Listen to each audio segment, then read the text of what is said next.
the hospital never slept. Even at 3 in the morning, when the city outside had finally surrendered to darkness, the corridors hummed with quiet activity. Nurses moved like ghosts between rooms, their soft-soled shoes whispering against polished floors. Machines beeped steadily, marking time in the rhythm of healing hearts. Victoria Miller walked these halls with the same measured pace she had maintained for the past 3 years. Her security uniform was perfectly pressed, navy blue with silver patches that caught the fluorescent light. She carried herself with a quiet authority that most people mistook for simple professionalism. At 45, she had learned the art of being invisible while remaining completely present. The night shift suited her perfectly. Fewer questions, fewer conversations, fewer moments when someone might look too closely and see something they weren't supposed to see. She preferred the solitude of empty corridors and the company of shadows. During her military years, she had learned that the most effective protection happened when people felt safe enough to forget they needed protecting. "Evening, Victoria," called Dr. Sarah Chen from behind the nurse's station.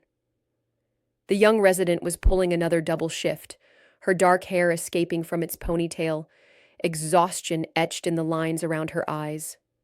At 28, Dr. Chen was brilliant, dedicated, and still idealistic enough to believe that working 18-hour days would somehow save more lives.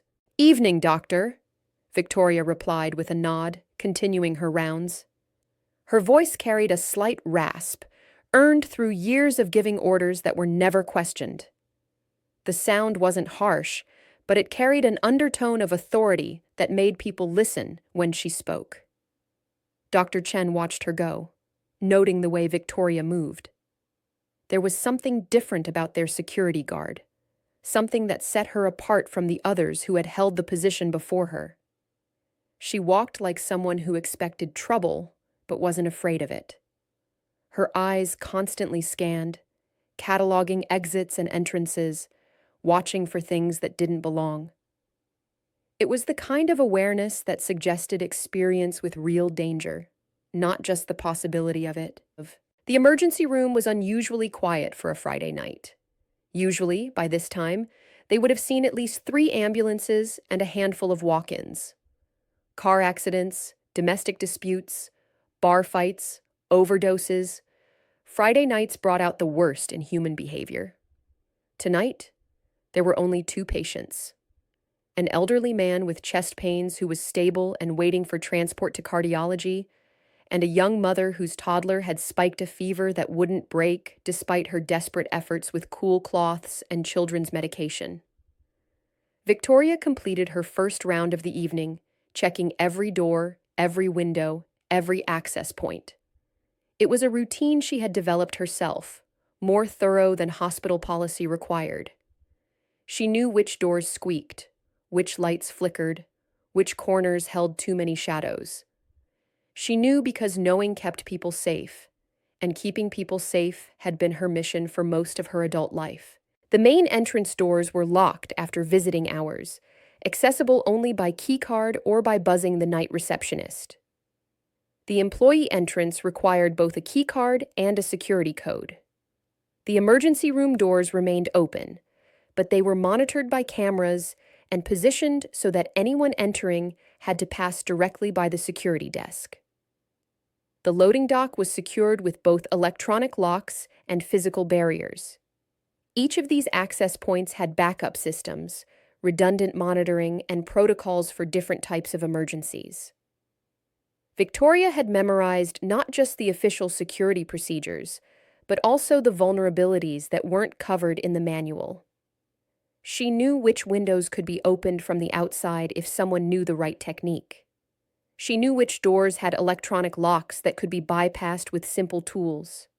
She knew which cameras had blind spots and which alarm systems had delays that could be exploited by someone with the right knowledge.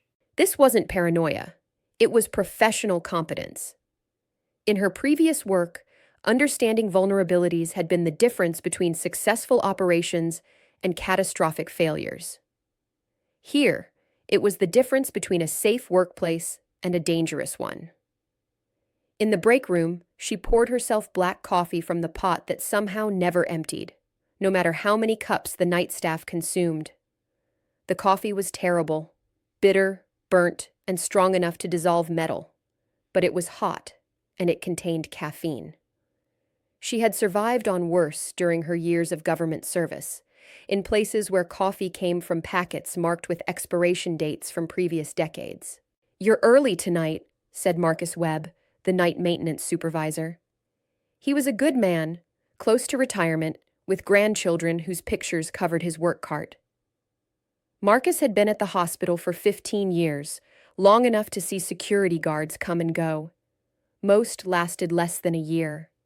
The pay wasn't great, the hours were difficult, and the work could be both boring and stressful. Victoria was the exception in almost every way. "Couldn't sleep," Victoria lied smoothly. The truth was, she never started her shift when she was supposed to. She always arrived early, stayed late, watched when she wasn't officially watching. Old habits died hard, and some habits had kept her alive in situations where death was a very real possibility. Marcus nodded, understanding. Night shift workers were a particular breed, bound together by the strange intimacy of shared darkness. They saw the hospital when it was most vulnerable, when the normal defenses of daylight and full staffing were reduced. They were the guardians of the quiet hours, responsible for maintaining safety when most of the world was asleep. "Quiet night so far," Marcus continued, wiping his hands on a worn cloth. "Dr. Patterson's in surgery, emergency appendectomy, emergency rooms light. Should be peaceful." Victoria took another sip of coffee and said nothing. In her experience, the moment someone said it should be peaceful was the moment peace decided to take a vacation. She had learned to never trust quiet, never assume safety, never let her guard down just because things appeared calm. She was right. At 11:47 p.m., exactly 13 minutes before her official shift was supposed to begin, the main entrance doors burst open. The sound echoed through the lobby like a gunshot, sharp and violent in the quiet space. 4 men entered, moving with the aggressive swagger of people who believed the world owed them something. They weren't patients. Victoria could tell immediately. She had developed an eye for distinguishing between people seeking help and people looking for trouble. The first man was tall and lean, wearing a leather jacket despite the warm weather. His eyes moved constantly, checking corners, counting people, assessing threats and opportunities. The second was shorter but broader, his hands flexed into fists, his posture suggesting he was accustomed to using physical intimidation to get what he wanted. The third and fourth moved like shadows of the first two, following but ready to act independently if necessary. Victoria was 50 feet away, standing near the elevator bank where she had been reviewing the evening's security checklist. She could have retreated, could have called for backup, could have waited for someone else to handle the situation. Standard protocol suggested she should observe and report, not engage directly unless absolutely necessary. Instead, she stepped sideways into the alcove that housed the fire extinguisher and emergency equipment. Not hiding, just observing from a position that gave her tactical advantage. She had learned long ago that positioning was everything in dangerous situations. The right angle could mean the difference between controlling a situation and being controlled by it. "Where's the pharmacy?" the tall man demanded of the receptionist. His voice carried the sharp edge of desperation mixed with anger, a dangerous combination that Victoria recognized from her years of experience with hostile situations. Jenny Martinez, the night receptionist, was 23 years old and 6 months pregnant. Her hands trembled as she looked up at him, instinctively recognizing the threat these men represented. Jenny was a good employee, reliable and conscientious, but she had never been trained for this kind of confrontation. Her job was supposed to involve checking in visitors and answering phones, not dealing with aggressive intruders. "Sir, the pharmacy is closed," Jenny said, her voice barely steady. "It opens at 6 a.m." "I don't care when it opens," the man snarled, leaning across the reception desk in a gesture designed to intimidate. "I need it open now." Behind him, his companions spread out slightly, not quite surrounding the desk, but positioning themselves to control the space. Victoria recognized the formation immediately. It was a basic intimidation tactic, designed to make targets feel trapped and overwhelmed. These weren't random troublemakers acting on impulse. They had planned this, thought it through, prepared for resistance. "Sir, I can call security," Jenny said, reaching for the phone with a hand that shook visibly. The man laughed, but there was no humor in it. The sound was harsh and mocking, designed to demonstrate his contempt for the hospital's defenses.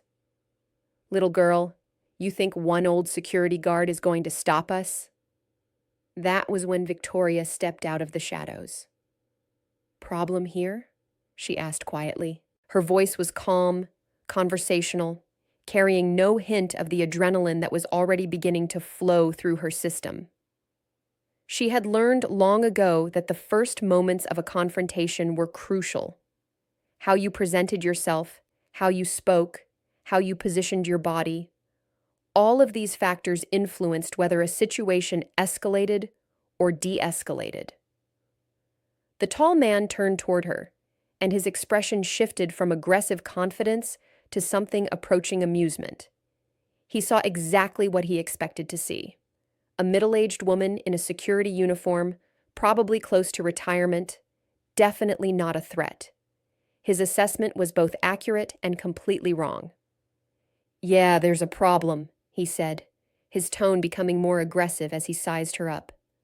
"This place needs to open its pharmacy right now, and this girl is giving me attitude." Victoria moved closer, her hands relaxed at her sides, her expression calm. She was reading the situation constantly, the men's positions, their body language, their level of intoxication or chemical influence, their weapons potential, their escape routes. It was an automatic process, developed through years of training and experience. "Pharmacies closed until morning," she said reasonably. "Hospital policy. But I can call the doctor on duty if this is a medical emergency." "It's an emergency, all right," the second man said, speaking for the first time. His voice was rougher, suggesting a history of smoking, drinking, or both. "We need pain medication, strong stuff, and we need it tonight." Victoria nodded slowly, as if she understood their position. "I see. And your patients here?" "We don't need to be patients," the tall man snapped, his patience wearing thin. "We just need access." "I'm afraid that's not how hospitals work," Victoria said, maintaining her reasonable tone. "But there's an all-night pharmacy about 6 blocks west, Miller's drugstore. They might be able to help you." She was giving them an out, a way to leave without losing face. In her experience, most confrontations could be resolved if you gave people a way to back down without feeling humiliated. But she was also preparing for the possibility that they wouldn't take the reasonable option. The tall man stepped closer, close enough that Victoria could smell the alcohol on his breath, see the dilated pupils that suggested his pharmaceutical needs weren't entirely medical. "Listen, lady," he said, his voice dropping to a threatening growl. "We're not leaving without what we came for. You can help us, or you can get out of the way." Victoria glanced past him to his companions. The shorter man had moved toward the corridor leading to the patient rooms. The other two were positioning themselves to cut off access to the exit. Classic intimidation formation, designed to trap their targets and limit their options. They had definitely done this before. "I understand you're frustrated," Victoria said, her tone remaining calm and professional. "But I'm going to have to ask you to leave." The tall man laughed again, louder this time. "Or what? You'll call the cops? You'll write us a ticket?" He gestured dismissively. "Lady, you're about as threatening as a mall security guard." That was his first mistake. His second was reaching toward Jenny. Victoria moved. What happened next took place in less than 30 seconds, but for those who witnessed it, the sequence of events seemed to unfold with crystalline clarity. Victoria's movement was sudden but controlled, explosive but precise. She didn't attack. She neutralized. The tall man's hand was reaching across the reception desk when Victoria stepped forward and caught his wrist. Her grip was exact, applying pressure to specific points that caused immediate pain and paralysis in his hand. Before he could react, she had twisted his arm behind his back and applied leverage that brought him to his knees. The shorter man rushed forward to help his companion, but Victoria was already moving. She released her first target, pivoted, and caught the charging man with an elbow strike to the solar plexus that dropped him to the floor, gasping for air and unable to stand. The third man pulled something from his jacket, a knife, short but sharp, and found himself disarmed before he could fully draw it. Victoria's hand shot out, caught his wrist, applied a twisting motion that forced him to drop the weapon, then followed through with a strike to his neck that left him unconscious on the floor. The fourth man, displaying more intelligence than his companions, raised his hands and backed toward the exit. His eyes were wide with shock and fear, suddenly understanding that they had completely misjudged their target. "Smart choice," Victoria said, not even breathing hard. "Take your friends and leave. Don't come back." Her voice remained calm, professional, as if she had just helped someone find a misplaced chart instead of neutralizing 4 armed intruders. The entire encounter had lasted less than 30 seconds, but it had completely transformed the dynamic of the situation. Jenny stared, her mouth open, her hands pressed protectively over her stomach. Dr. Chen had emerged from the elevator just in time to see the end of it, and she stood frozen, watching Victoria help the semi-conscious men to their feet with the same calm efficiency she brought to checking locked doors. "Are you all right?" Victoria asked Jenny, as if the preceding violence had been nothing more than a minor interruption. Yes," Jenny stammered, still trying to process what she had witnessed.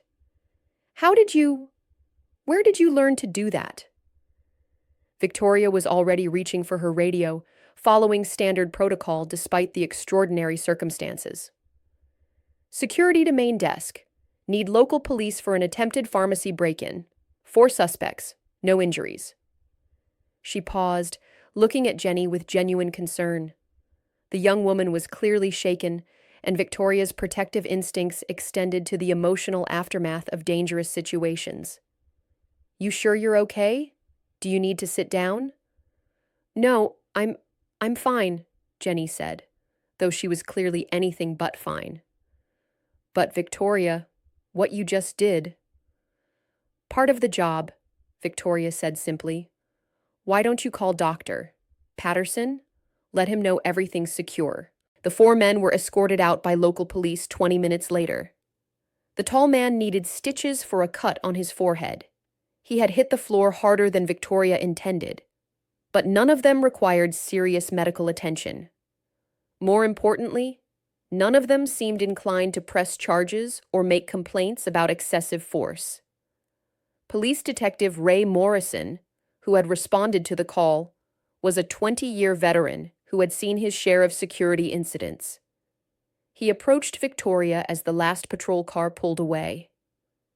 "That was some impressive work," he said, his tone mixing professional respect with curiosity. "You have prior law enforcement experience?"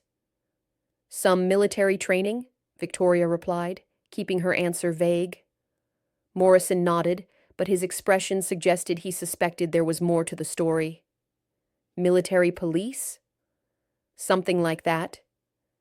Morrison didn't push for details, but he made a note in his report that the hospital's security officer had demonstrated exceptional defensive capabilities and professional-level threat neutralization skills. It was the kind of language that would be noticed by people who understood what it meant. Dr. Chen approached Victoria as the last police car pulled away from the hospital entrance. The young doctor's face showed a mixture of amazement, gratitude, and intense curiosity. "That was incredible," she said. "I've never seen anything like it." Victoria was back to checking her clipboard, reviewing the night's security log as if nothing unusual had happened. Her heart rate had already returned to normal, her breathing was steady, and her hands showed no tremor from the adrenaline that had flooded her system during the confrontation. "Just doing my job, doctor." "That wasn't just security work," Dr. Chen insisted. That was military, professional military."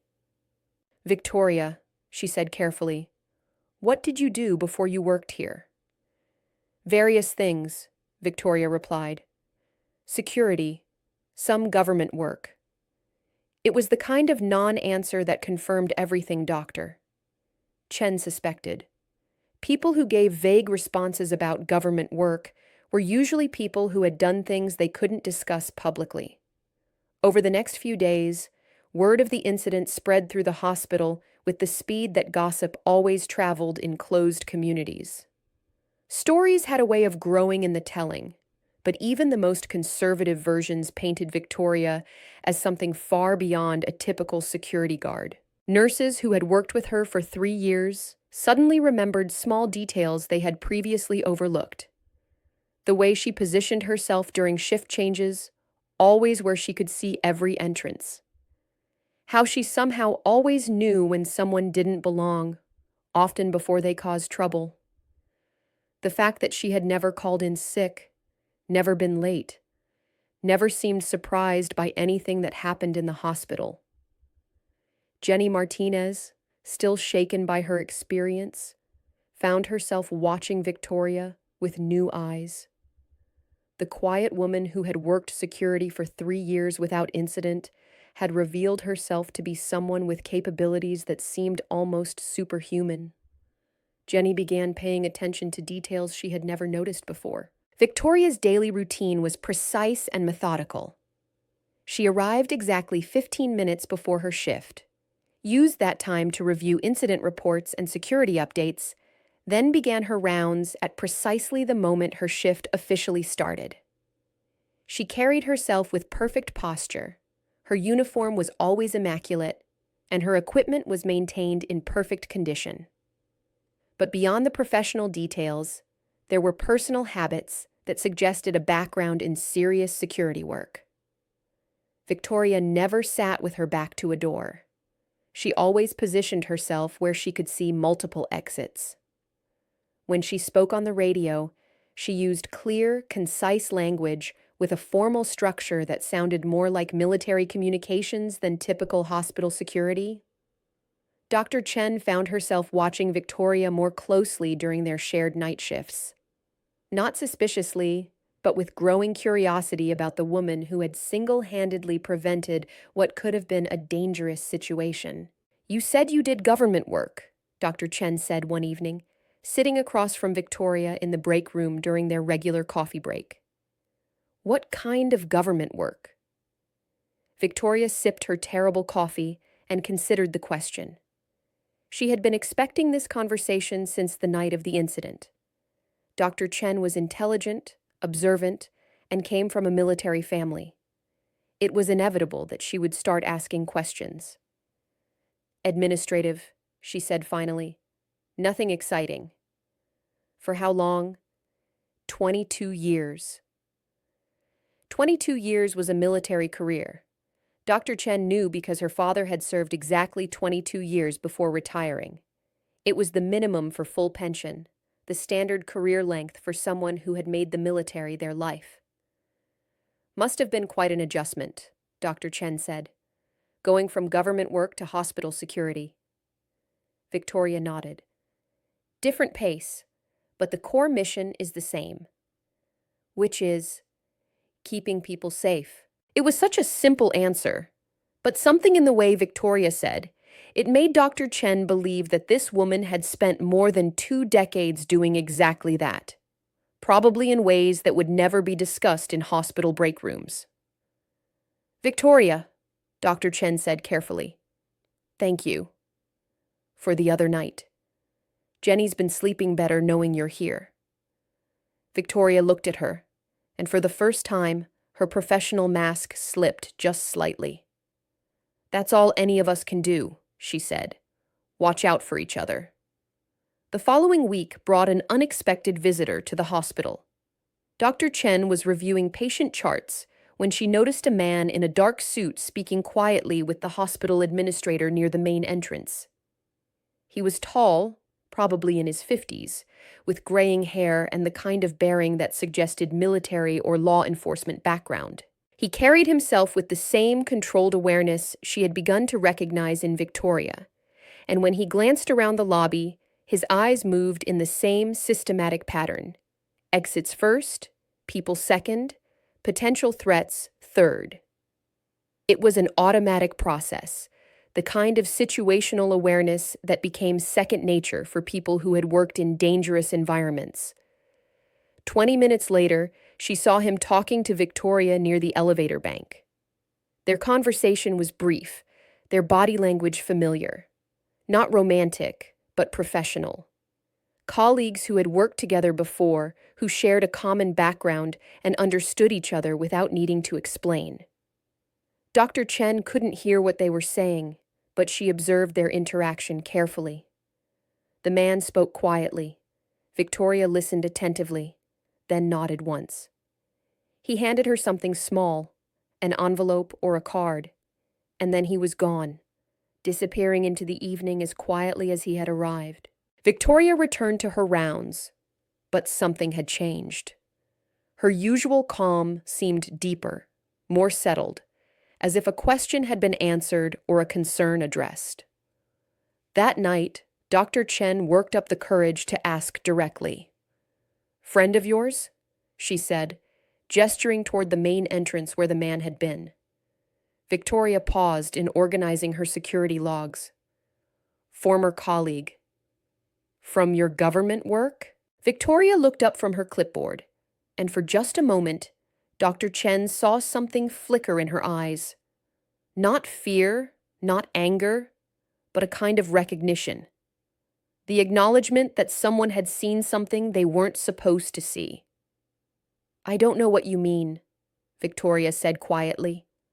But Dr. Chen did know. She had grown up in a military family. Her father had been a colonel in the army, serving 3 tours in Afghanistan before retiring to teach military history at the local university. Her brother was currently deployed overseas with the Marines. She knew how soldiers moved, how they thought, how they carried themselves even years after they had left the service. What she had just witnessed wasn't the result of basic military training or even advanced military police work. It was the product of specialized training, the kind given to people who operated in high-threat environments where split-second decisions meant the difference between life and death. Something like that. Dr. Chen waited, hoping Victoria would elaborate. When she didn't, the young doctor tried a different approach. He looked military. Victoria glanced up, and Dr. Chen saw her making a decision. The conversation they had been dancing around for weeks was finally going to happen. "Dr. Chen," she said slowly, "can I ask you something?" "Of course." "Why does it matter?" "What I did before I worked here?" It was a fair question, and Dr. Chen considered it carefully. Why did she care about Victoria's background? Was it simple curiosity or something deeper? "Because I want to understand," she said finally. "What you did the other night, that wasn't security training. That was something else. Something more." Victoria was quiet for a long moment. When she spoke, her voice was softer than usual, more personal than she typically allowed herself to be. "I spent 22 years as a military police officer," she said. "Criminal investigations, protective services, some other things that aren't worth discussing. When I retired, I wanted something quiet, something where I could still help people, but without the complexity." "Other things," Dr. Chen repeated. "Like what?" Victoria smiled, but it didn't reach her eyes. like things that required security clearances I no longer have. Dr. Chen nodded, understanding that this was as much as Victoria was going to share. But even this limited revelation painted a picture of someone who had operated at levels of government service that most people never knew existed. And now you're here. Now I'm here, Victoria confirmed, keeping people safe on the night shift. Are you happy? Dr. Chen asked, surprising herself with the question. Victoria considered it seriously. Happy is a complicated word, but satisfied? Yes. This work matters. These people matter. And I'm good at what I do. You are, Dr. Chen agreed. Better than anyone realizes. Victoria returned to her paperwork, but something in her posture had relaxed. The conversation she had been avoiding for 3 years had finally happened, and the sky hadn't fallen. Dr. Chen? Yes? Thank you for not making it complicated. Dr. Chen smiled. Thank you for being here. All of us sleep better knowing you're watching the doors. A month later, the hospital received a commendation from the State Medical Board for safety and security protocols. The letter specifically mentioned the professionalism of the security staff and their role in preventing a potentially dangerous situation. The commendation was signed by Dr. Elizabeth Warren, the state's chief medical officer, and included language praising the hospital's exemplary incident response and outstanding security personnel training. It was the kind of recognition that hospital administrators love to display in their offices and include in their annual reports. Victoria read the letter when it was posted on the employee bulletin board, smiled slightly, and went back to her rounds. Public recognition made her uncomfortable. She had spent too many years working in situations where publicity was dangerous and anonymity was essential for survival. Dr. Chen found her later that evening, walking the corridors with the same measured pace she had maintained since the first day they met. Congratulations, Doctor, Chen said. The commendation mentions you specifically. It mentions the security department, Victoria corrected. That's different. Not to those of us who were here that night. Victoria stopped walking and turned to face her. Dr. Chen, can I tell you something? Always. In my previous work, we had a saying, the best protection is the kind no one notices until it's needed. I like this job because most of the time, nothing happens. Most nights are quiet. Most people go home safe without ever knowing they were protected. But that night was different. That night was exactly what I'm here for, Victoria said. And I hope it never happens again. Dr. Chen nodded, understanding. But if it does? Victoria's smile was small but genuine. If it does, I'll be ready. They continued walking together down the quiet corridor, past sleeping patients and busy nurses, past the soft glow of monitors and the gentle hum of machines that sustained life. Outside, the city slept under Victoria's watch, protected by someone who had spent decades learning how to keep people safe. As summer approached, the hospital began preparations for a major renovation project. The construction would take place in phases over 18 months, updating electrical systems, installing new medical equipment, and modernizing patient rooms.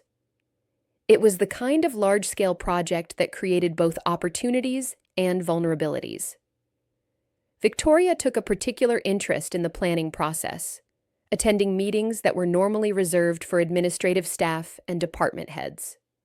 Her questions were detailed and specific, focusing on aspects of the renovation that others hadn't considered. What about access control during construction? She asked during one planning meeting.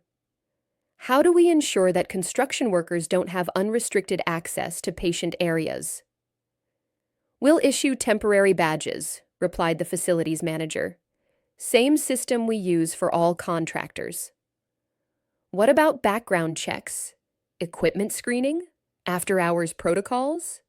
The questions revealed a level of security awareness that impressed the hospital's administrative staff. They had hired Victoria as a security guard, but she was thinking like a security consultant.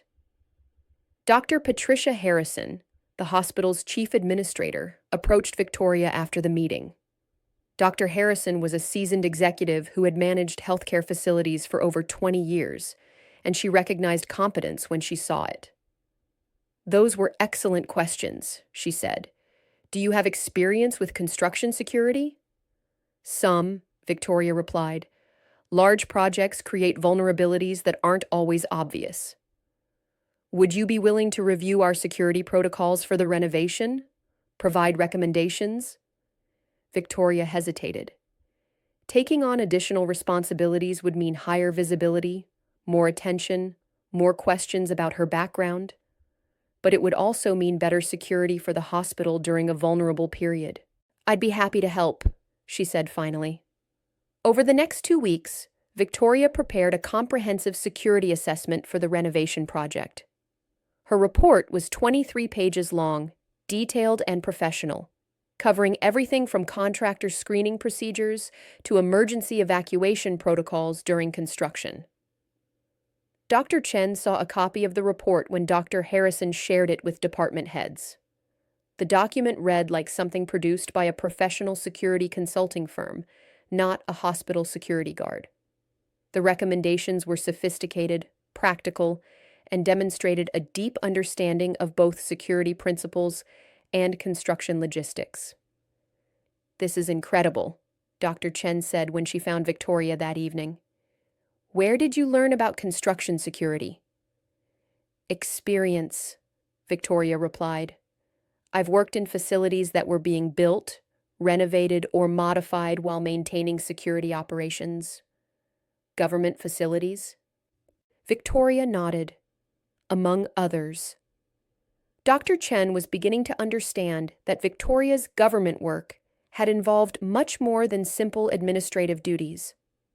The level of expertise demonstrated in her security assessment suggested someone who had been responsible for protecting high-value targets in complex environments. "Have you ever considered starting your own security consulting business?" Dr. Chen asked. "With your background and skills, you could probably make a lot more money." Victoria smiled. "Money isn't why I do this work." "Then why do you do it?" "Because these people matter," Victoria said, gesturing toward the patient rooms around them. "Because everyone deserves to feel safe when they're vulnerable. Because someone needs to stand watch." It was such a simple explanation, but it revealed the core of who Victoria was. Someone whose sense of purpose was tied to service, not personal gain. The renovation began in late summer, starting with the administrative wing and gradually moving through the hospital in phases designed to minimize disruption to patient care. Victoria's security recommendations were implemented in full, creating what one contractor called the most secure construction site I've ever worked on. The enhanced security protocols prevented 3 separate incidents during the first month of construction: a theft attempt in the contractor supply area, an unauthorized individual trying to gain access through the construction zone, and a confrontation between a contractor and a patient's family member who was upset about construction noise. In each case, Victoria's advanced planning and modified security procedures contained the situation before it could escalate. The hospital administration began to understand that their night security guard was providing value far beyond her official job description. "She's wasted in that position," Dr. Harrison said during a senior staff meeting. "We should consider promoting her to security supervisor or creating a new position that takes advantage of her expertise."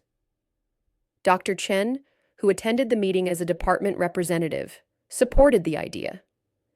"Victoria is definitely capable of more responsibility, but I'm not sure she wants it." "What do you mean?" "She seems to prefer working nights, staying out of the spotlight.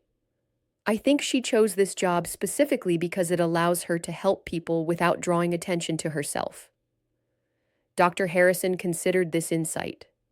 In her experience, most employees wanted advancement, recognition, increased responsibility. Someone who actively avoided the spotlight was unusual, especially someone with Victoria's obvious capabilities. Maybe we should ask her, Dr. Harrison suggested. The conversation took place on a quiet Tuesday evening in Dr. Harrison's office. Victoria sat across from the chief administrator, her posture relaxed but attentive, wondering why she had been called to what was clearly an administrative meeting. Victoria, Dr. Harrison began, I want to talk to you about your future here. Victoria's expression didn't change, but Dr. Harrison could sense a slight increase in tension.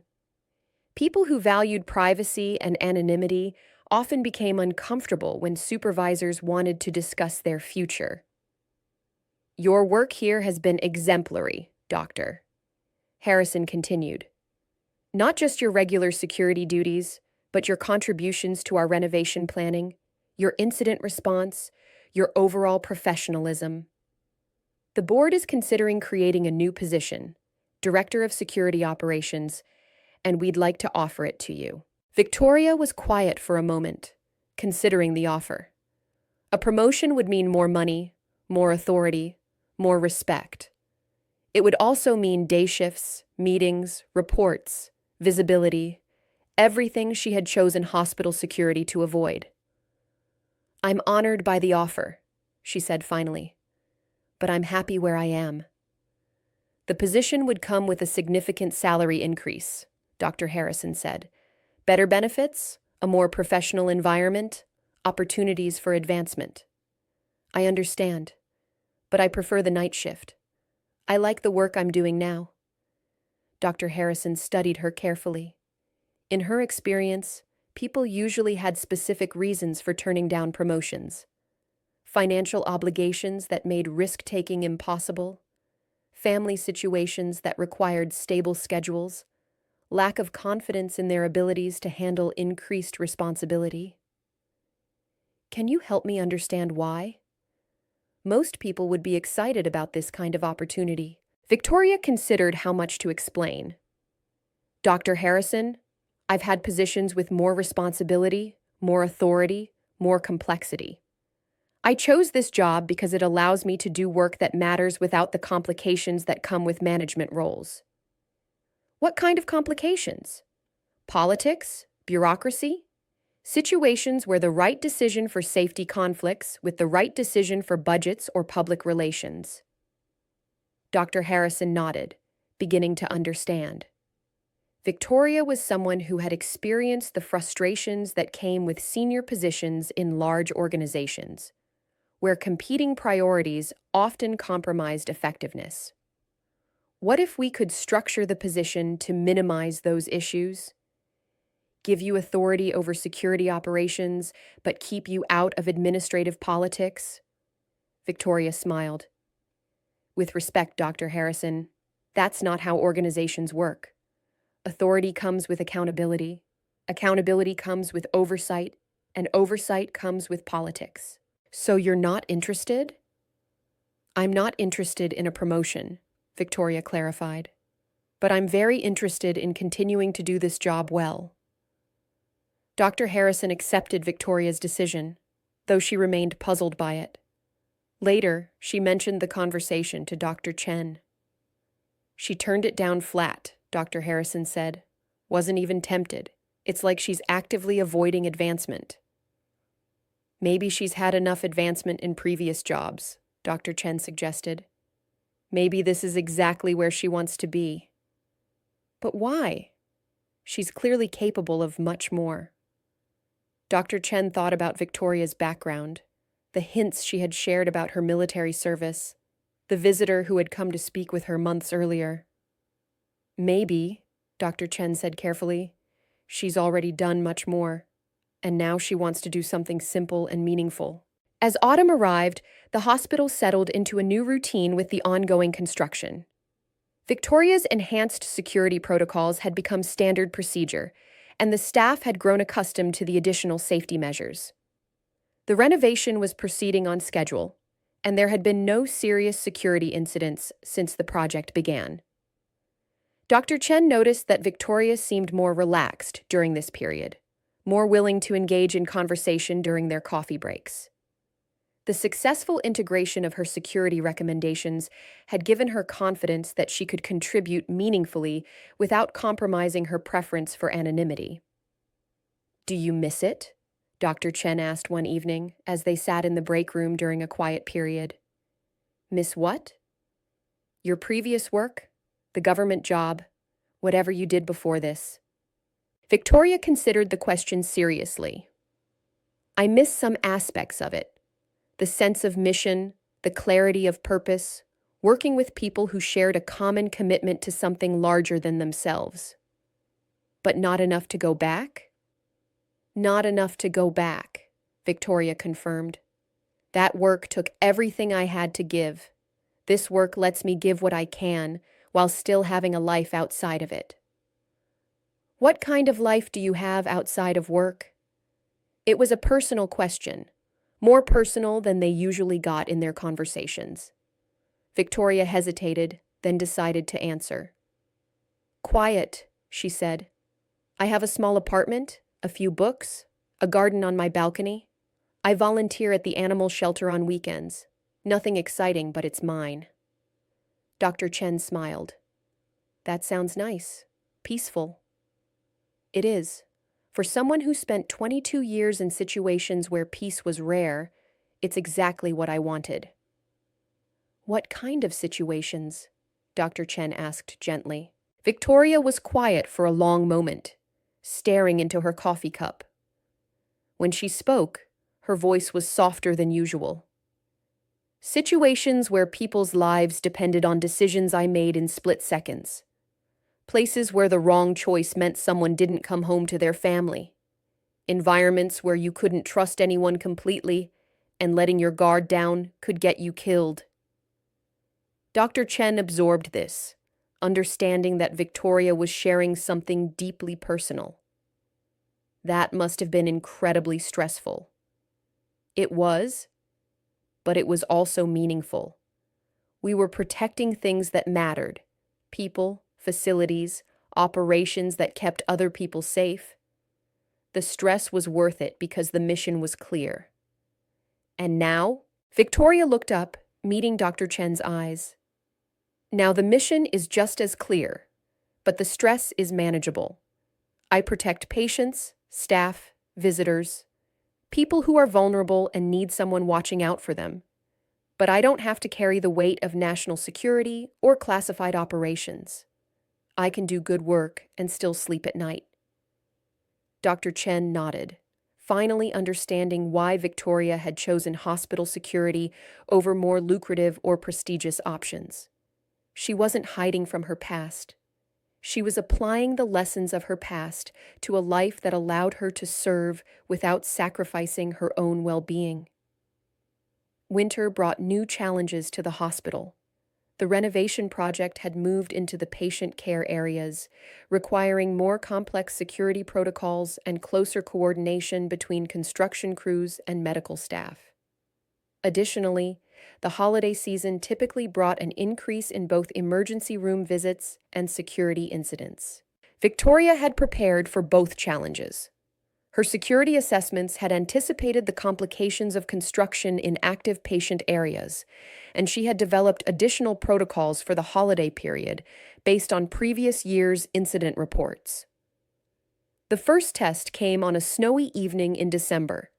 A water pipe burst in the construction zone, flooding part of the first floor and requiring emergency repairs. The incident occurred during the evening shift change, when the hospital was at its most vulnerable. Victoria coordinated the response with characteristic efficiency.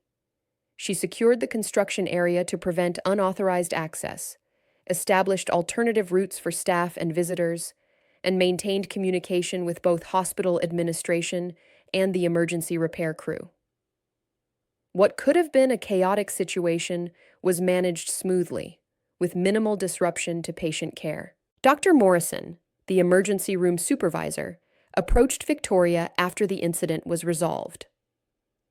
"That was impressive coordination," he said. "Have you managed emergency responses before?" "Some experience," Victoria replied, Her standard non-committal answer. Military experience? Victoria nodded. Among other things. Dr. Morrison had been wondering about Victoria's background since the pharmacy incident months earlier. The way she had handled that situation, combined with her obvious expertise in security matters, suggested someone with extensive training in crisis management. "What branch?" he asked. "Army," Victoria said. "Military police."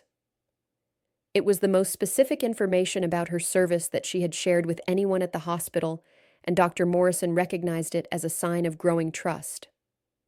How long? 22 years.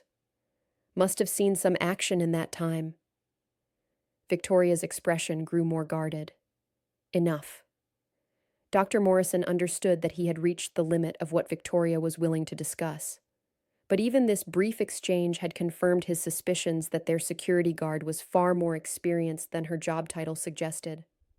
As the holiday season progressed, Victoria's predictions about increased security incidents proved accurate. There were 3 separate incidents involving intoxicated visitors, 2 attempted thefts from patient rooms, and 1 serious confrontation between family members in the emergency room waiting area. In each case, Victoria's response was swift, professional, and effective. She diffused the confrontations without violence, secured the stolen property, and maintained order without disrupting patient care. Her reputation among the hospital staff grew with each incident she handled successfully. Jenny had been curious about Victoria's background ever since the pharmacy incident, but she respected the older woman's privacy too much to ask direct questions. Still, her husband's observations had increased her appreciation for the level of protection Victoria provided. The week before Christmas brought an unexpected crisis that tested all of Victoria's skills and experience. A severe winter storm knocked out power to large sections of the city, including the hospital. While the facility's backup generators maintained power to critical systems, many non-essential areas were operating on emergency lighting only. The power outage occurred at 2:15 a.m. during the quietest period of the night shift. Victoria was conducting her regular rounds when the lights flickered and went out. Within seconds, she had activated her emergency flashlight and begun implementing the power failure protocols she had helped develop. Her first priority was ensuring that all secured areas remained secure. Electronic locks had backup power, but some were programmed to default to unlocked during power failures to prevent people from being trapped. Victoria systematically checked every critical access point, manually securing any doors that had defaulted to unlocked status. Her second priority was communication.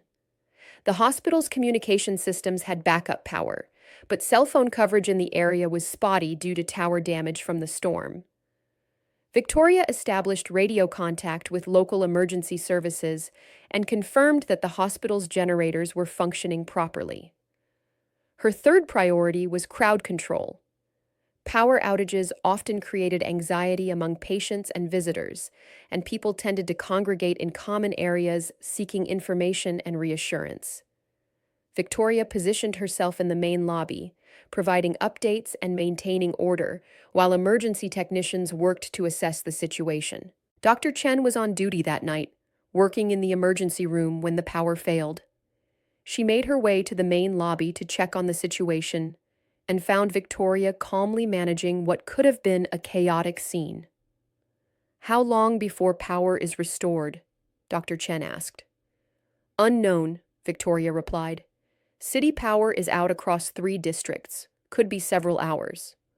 "Are we secure?" "All critical systems are functioning. Security protocols are in place. We're as secure as we can be under the circumstances." Dr. Chen observed Victoria's calm competence with growing admiration. While others were clearly stressed by the unexpected situation, Victoria seemed completely in her element, as if managing emergencies was second nature to her. "You've done this before, Doctor," Chen said. It wasn't a question. "Similar situations," Victoria confirmed. Different environments, but the principles are the same. Military facilities? Victoria glanced at her, considering how much to reveal. Among other places.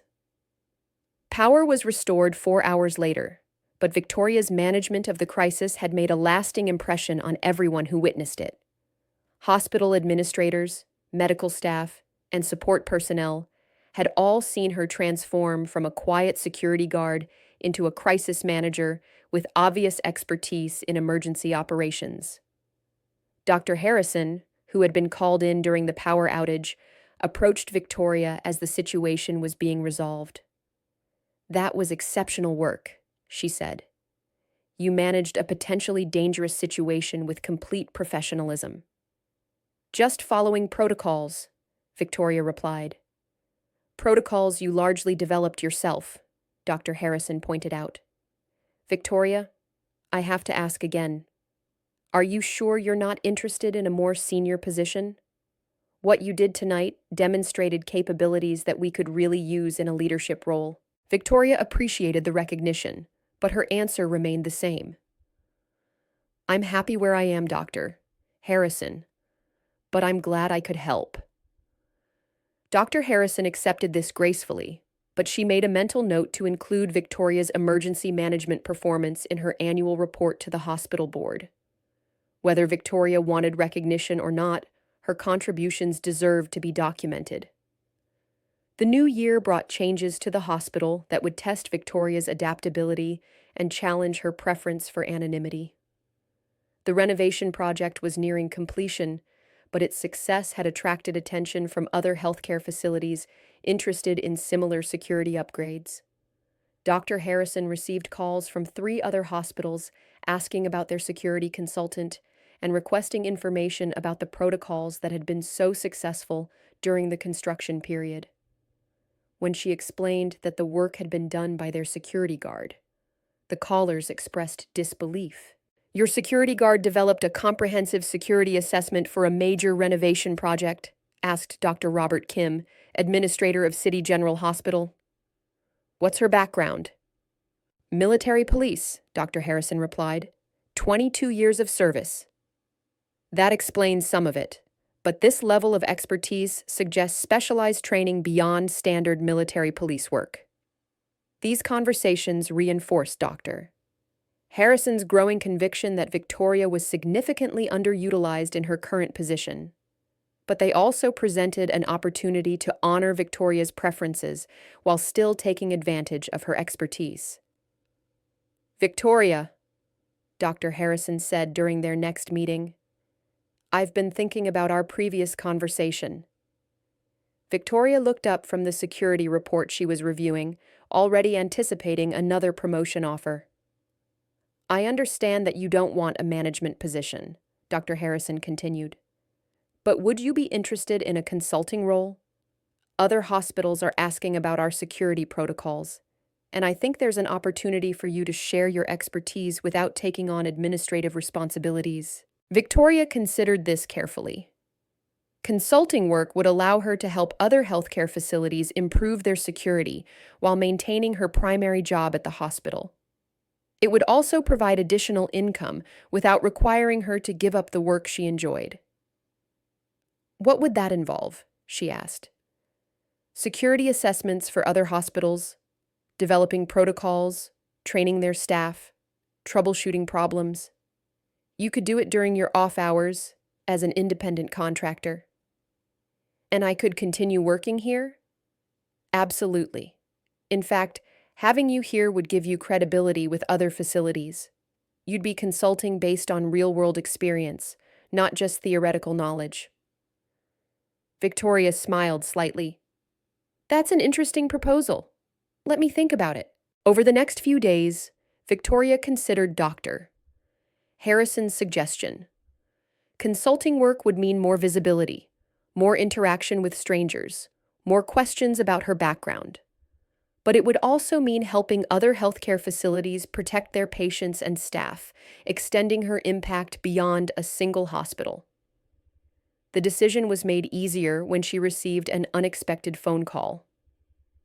"Victoria Miller?" The voice was familiar, though she hadn't heard it in over a year. Speaking. This is Colonel James Mitchell. We worked together in Afghanistan. Victoria's posture straightened automatically. Colonel Mitchell had been her commanding officer during her final deployment, a man she respected deeply and trusted completely. Colonel, what can I do for you?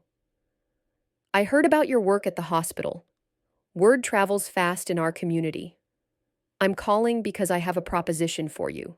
Victoria listened as Colonel Mitchell explained that he had started a security consulting firm specializing in protecting civilian infrastructure, hospitals, schools, government buildings. He was looking for partners with the right combination of military experience and civilian expertise. You've done something remarkable, he said. You've taken military-grade security concepts and adapted them for a civilian healthcare environment. That's exactly the kind of innovation we need. I'm happy where I am, Colonel. I understand. But consider this. You could multiply your impact. Instead of protecting one hospital, you could help protect dozens. Instead of keeping one community safe, you could improve security for thousands of people. It was a compelling argument, and Victoria found herself seriously considering the opportunity. But she had other concerns. What about operational security? Background protection? Everything would be handled through proper channels. Your military record would remain classified. We work with civilian law enforcement and healthcare administrators, not intelligence agencies. Victoria appreciated the assurance, but she needed time to think. Can I have a week to consider it? Of course. Victoria, whatever you decide, I want you to know that your service made a difference. What you're doing now makes a difference too. After ending the call, Victoria sat quietly in her apartment, weighing her options. She had found peace in her current life, satisfaction in her work at the hospital, contentment in her simple routine.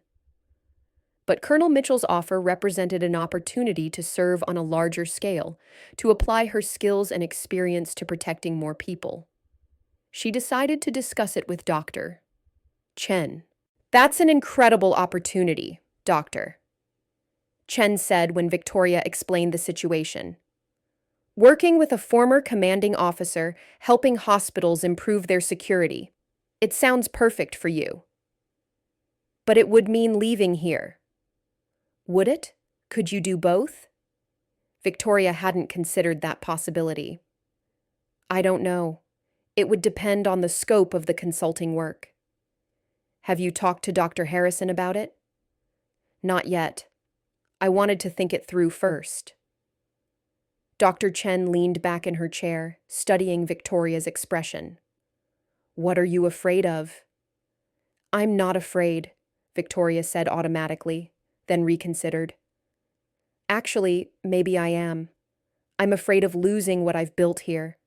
This job, this routine, this sense of belonging to something stable and predictable. But you're also afraid of missing an opportunity to do more good? Victoria nodded. Something like that. Victoria, in the time I've known you, you've prevented a pharmacy robbery, managed multiple security incidents, developed protocols that have become a model for other hospitals, and handled emergencies with a level of expertise that most people can only dream of. You've done all of that while working night shifts for modest pay and minimal recognition. Your point? My point is that you're someone who serves others naturally, instinctively. Maybe it's time to serve on a scale that matches your capabilities. Victoria considered this perspective. Dr. Chen was right that she had found ways to contribute beyond her official job description. Perhaps it was time to consider opportunities that would allow her to contribute on an even larger scale. The next day, she scheduled a meeting with Dr. Harrison to discuss both the consulting opportunity within the hospital and Colonel Mitchell's offer. These are both significant opportunities, Dr. Harrison said after Victoria explained the situation. But they're not mutually exclusive. What if we created a position that allowed you to do both? What do you mean? What if we promoted you to security consultant, with responsibilities for both our hospital and external consulting work? You'd still be based here, still work primarily night shifts, but you'd also have the authority and flexibility to take on projects with other facilities. Victoria found this proposal intriguing. It would allow her to maintain her connection to the hospital while expanding her impact through consulting work. What would that look like practically? 3 nights a week here, 2 days a week consulting. Salary increase to reflect your expanded responsibilities. Support staff to handle administrative details. Complete autonomy over security operations. It was exactly the kind of arrangement Victoria hadn't dared to hope for. Meaningful work, reasonable hours, professional growth without administrative burden. I'd need to discuss it with Colonel Mitchell, she said. Make sure our arrangements are compatible. Of course. Take whatever time you need. Victoria called Colonel Mitchell that evening and explained Dr. Harrison's proposal. He was enthusiastic about the arrangement. Perfect, he said. You'd have a stable base of operations and a real-world laboratory for testing security concepts. Plus, other hospitals would have more confidence in consultants who are actively working in the field. So, you think it could work? I think it's exactly what we need. Victoria, this could be the beginning of something important. We could develop a new standard for healthcare security, training programs for other professionals, maybe even influence policy at the state or federal level. The scope of the opportunity was larger than Victoria had imagined, but it aligned perfectly with her desire to serve others while maintaining her personal stability. She accepted both offers. The transition took place over several weeks, allowing Victoria to train additional security staff to cover her reduced hours at the hospital while beginning her first external consulting project.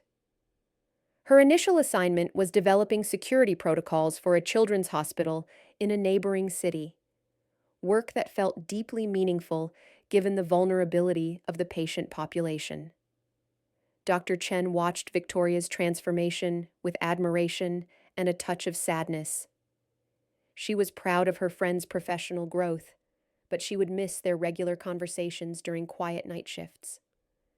You're going to do amazing work, Dr. Chen said during one of their last regular coffee breaks. Those hospitals are lucky to have your expertise. I'm nervous, Victoria admitted.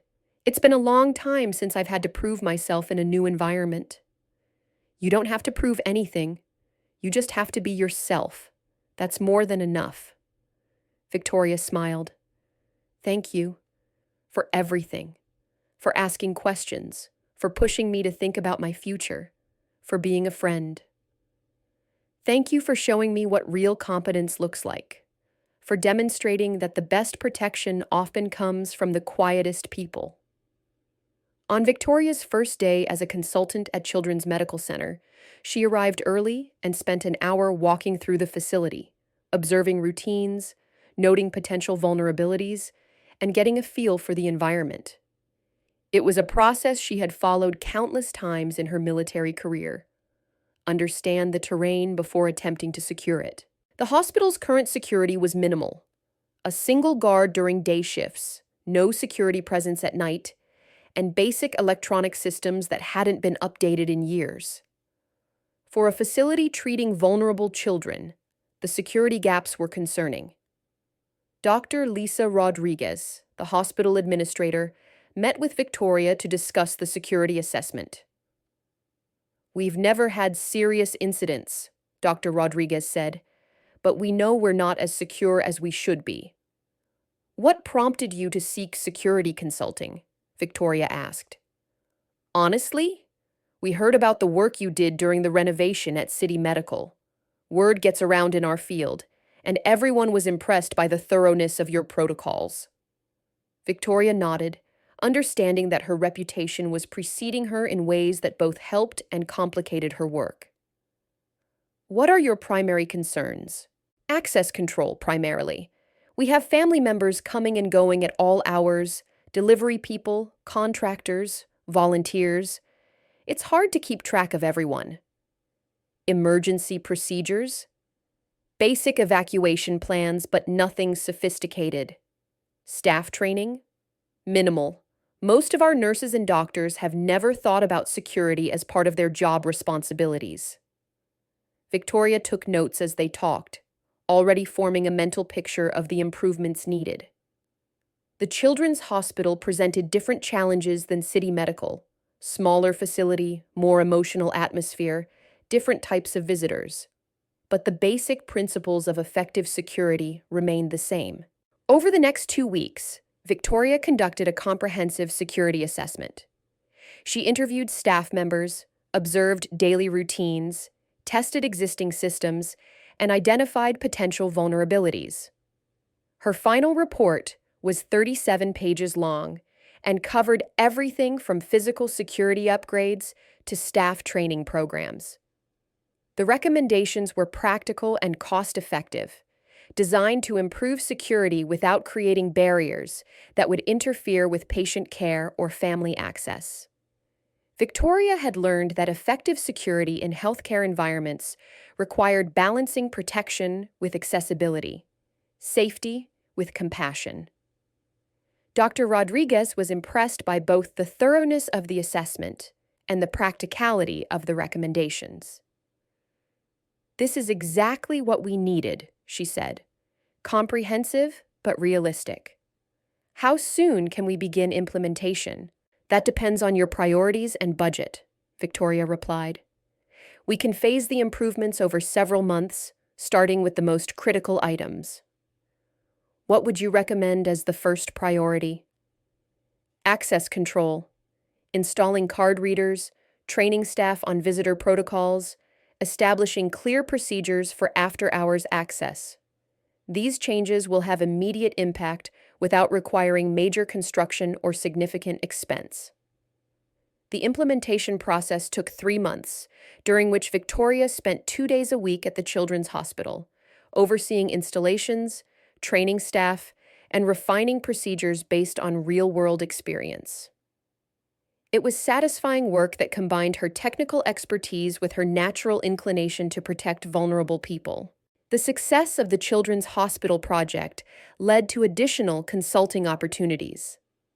Word of Victoria's expertise spread through the regional healthcare community, and she began receiving requests from hospitals, clinics, and medical centers throughout the state. Each facility presented unique challenges. A rural hospital with limited resources needed cost-effective solutions that could be maintained with minimal staff. An urban trauma center required sophisticated protocols for managing high-stress situations with large volumes of visitors. A specialty cancer treatment facility needed security measures that were comprehensive but unobtrusive, allowing patients and families to focus on healing rather than protection. Victoria approached each project with the same methodical process: thorough assessment, practical recommendations, careful implementation, comprehensive training. Her reputation grew steadily, built on consistent results and professional competence. 6 months into her consulting career, Victoria received an unexpected phone call from Dr. Margaret Stevens, the Chief Medical Officer for the State Health Department. "Ms. Miller, I'm calling because your work has come to our attention. We're developing new security standards for healthcare facilities throughout the state, and we'd like to invite you to serve on the advisory committee." Victoria was surprised by the invitation. Serving on a state-level committee would mean higher visibility, more scrutiny, and potential complications for someone who preferred to work behind the scenes. "What would that involve?" she asked. "Helping to develop statewide security standards, reviewing current regulations, providing input on policy recommendations. The committee meets monthly, and we expect the process to take about 18 months. Who else is on the committee? Hospital administrators, security professionals, law enforcement representatives, emergency management officials. You'd be the only consultant with hands-on healthcare security experience." Victoria considered the opportunity carefully. Policy work wasn't something she had ever sought, but she recognized the potential impact of improving security standards across an entire state. Can I have a few days to think about it? Of course. I should mention that the committee's work could influence federal healthcare security guidelines. This is an opportunity to shape policy at a national level. After ending the call, Victoria realized she was facing another decision about the scope of her service. She had successfully transitioned from hospital security guard to regional consultant.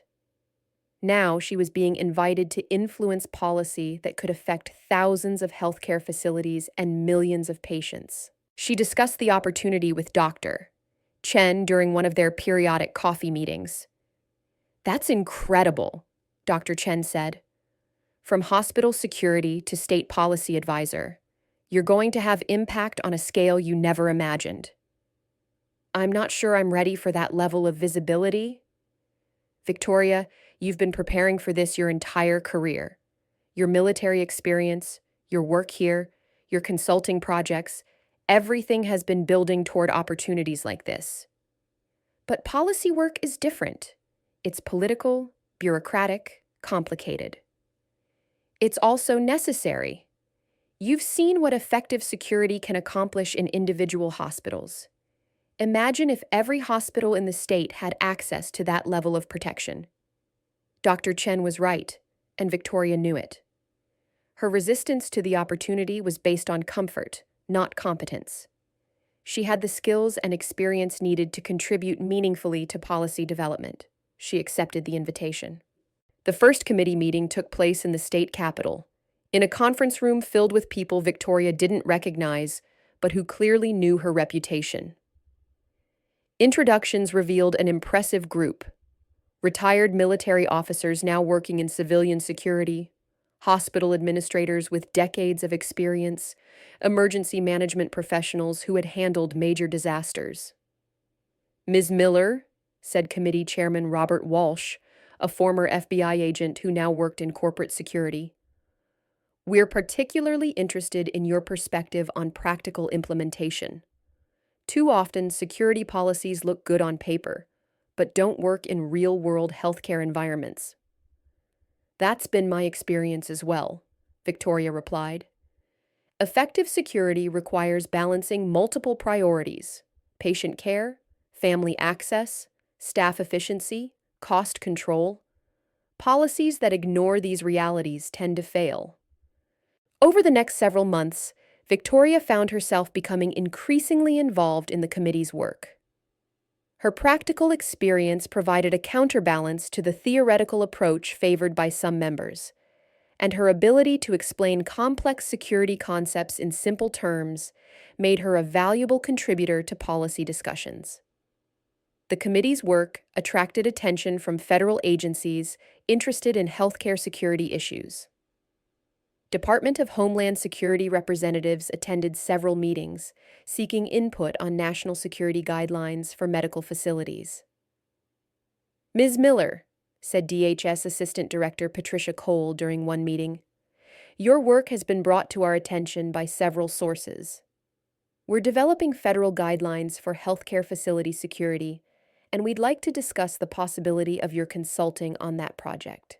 Victoria felt a familiar tension. Federal consulting work would represent the highest level of her profession, an opportunity to influence policy that would affect healthcare facilities throughout the country. But it would also mean returning to the world of classified work, security clearances, and government oversight that she had deliberately left behind. "What would that involve?" she asked carefully. "Reviewing current federal guidelines, providing input on new standards, possibly participating in pilot programs at select facilities. The work would be classified, requiring you to reactivate your security clearance." Victoria's expression didn't change, but several committee members noticed her slight hesitation. The mention of classified work and security clearances suggested a level of government service that went beyond standard military police duties. "I'd need to consider that carefully," Victoria said. "Federal consulting would require significant changes to my current arrangements." "Of course. But Ms. Miller, this is an opportunity to shape healthcare security policy for the entire nation.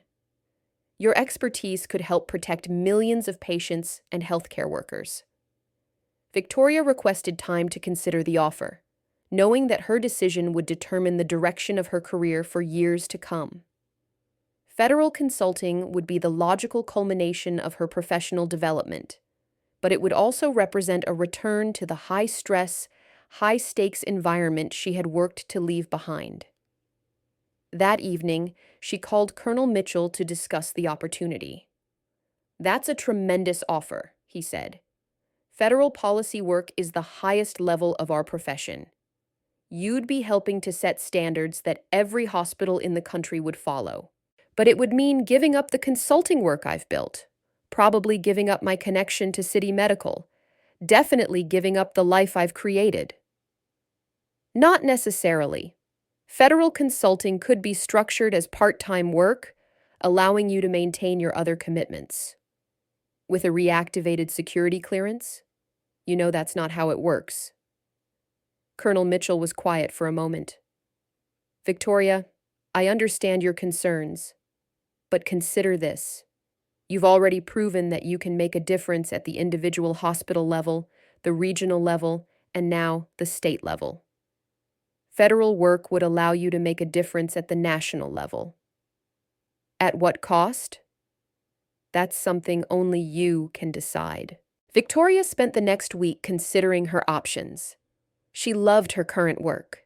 The combination of hospital security, regional consulting, and state policy development provided exactly the balance of impact and personal stability she had sought.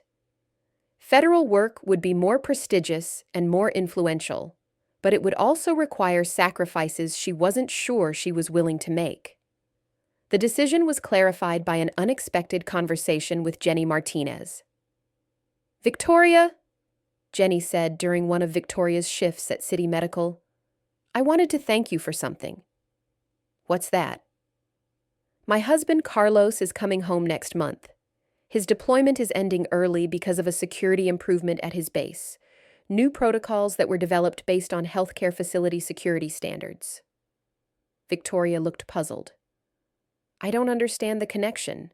"The security improvements were based on guidelines developed by a state committee. Carlos said the new protocols are saving lives by preventing attacks on medical facilities in combat zones." Victoria realized that Jenny was describing the indirect impact of the committee's work. Security standards developed for civilian hospitals were being adapted for military medical facilities, protecting soldiers and medical personnel in dangerous environments. "So your work here, your consulting, your committee work, it's all connected. You're protecting my husband and thousands of other people you'll never meet." Jenny's perspective helped Victoria understand that her current work was already having national and international impact. Federal consulting might increase that impact, but it wouldn't necessarily make it more meaningful. She declined the federal position, choosing instead to continue her current combination of hospital security, regional consulting, and state policy work. The decision felt right immediately. Victoria had found a way to serve at the highest level of her capabilities while maintaining the personal stability and professional satisfaction that mattered to her. 2 years after beginning her consulting career, Victoria had established herself as one of the leading healthcare security experts in the region. Her protocols had been implemented at over 40 facilities. Her training programs had educated hundreds of healthcare workers, and her policy recommendations had influenced state regulations that improved security at every hospital in the state. But perhaps more importantly, she had maintained her connection to the work that had originally drawn her to healthcare security, the direct protection of vulnerable people during their most difficult moments. Dr. Chen, now serving as Chief of Emergency Medicine at City Medical, often reflected on Victoria's journey from quiet night security guard to recognized expert in her field. "You did something remarkable," she told Victoria during one of their periodic meetings. "You found a way to serve at the level your skills deserved while staying true to your values." "It wasn't planned," Victoria replied. I just kept saying yes to opportunities that felt right and no to ones that felt wrong. That's exactly what made it work. You never lost sight of why you were doing the work. Victoria smiled. I had good advisors along the way. As evening fell over the city, Victoria prepared for another night shift at City Medical. Despite her expanded responsibilities and growing reputation, she still worked 2 nights a week at the hospital where her civilian security career had begun. It kept her grounded, connected to the fundamental mission that drove all of her work. Walking through the familiar corridors, checking the same doors she had checked for years, Victoria reflected on the journey that had brought her from military service to hospital security to regional consulting to state policy work. Each step had built on the previous one, creating a career that was both successful and meaningful. In the emergency room, she saw Dr. Chen treating a child who had been injured in a bicycle accident. The boy's parents waited anxiously nearby, trusting that their son would receive the best possible care in a safe, secure environment. That trust, Victoria realized, was what her work was ultimately about. Not security systems or protocols or policies, but the confidence that people could seek help when they needed it most, knowing that someone was watching over them. She continued her rounds, walking the quiet hallways with the same measured pace she had maintained for years. Outside, the city slept under her watch, protected by someone who understood that true service wasn't about recognition or advancement, but about standing guard over those who needed protection. Victoria Miller had found her place in the world, a guardian in plain sight, serving at the highest level of her capabilities while remaining true to her fundamental mission of keeping people safe. And in that service, she had discovered that the most meaningful careers weren't necessarily the most visible ones, but the ones that made a real difference in the lives of people who might never know how much protection they truly had. The hospital never slept, and neither did its guardian. And somewhere in that intersection of duty and compassion, of skill and service, Victoria had found exactly where she belonged, standing watch over the vulnerable, ensuring that healing could happen safely, being exactly who she had always been meant to be. In the end, that was enough. More than enough. It was everything. If this story touched you, don't forget to like, comment, and subscribe. We'd love to hear what inspired you the most. And where in the world are you watching from? Let us know below.